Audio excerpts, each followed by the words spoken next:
Latest news updates కోసం ఇప్పుడే download చేసుకోండి media effects app. Welcome to media effects. గత 4-5 రోజులుగా సల్మాన్ ఖాన్ ఇంటి ముందు పోలీసు భద్రత మరియు పటిష్టం చేశారు. ఇటీవల ఆదివారం తెల్లవారుజామున ఇద్దరు ఆగంతకులు సల్మాన్ ఖాన్ ఇంటిపై కాల్పులు జరిపిన సంగతి తెలిసిందే. ఈ ఘటనతో బాలీవుడ్ ఒక్కసారిగా ఉలిక్కిపడింది.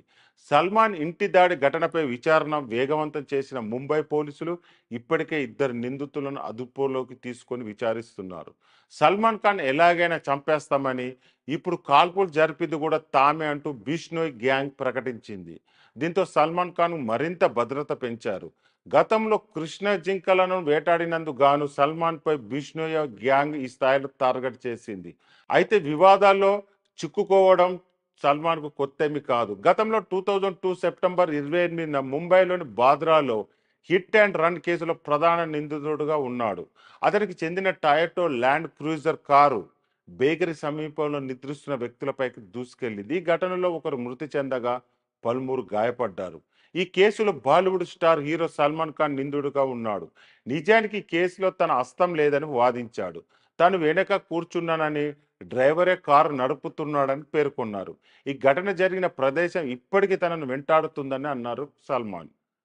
రజత్ శర్మ ఆప్కి అదాలత్ కార్యక్రమానికి సల్మాన్ ఖాన్ ముఖ్య అతిథిగా హాజరయ్యారు. ఆ ఇంటర్వ్యూలో హిట్ అండ్ రన్ కేసు గురించి ప్రస్తావించారు. ఆ సంఘటన పట్ల నేను ఇప్పటికీ కలత చెందుతున్నాను. ఇంటికి వెళ్ళేటప్పుడు నాకు ఆ సంఘటన గుర్తుకు వచ్చి మరీ వేధిస్తుంది.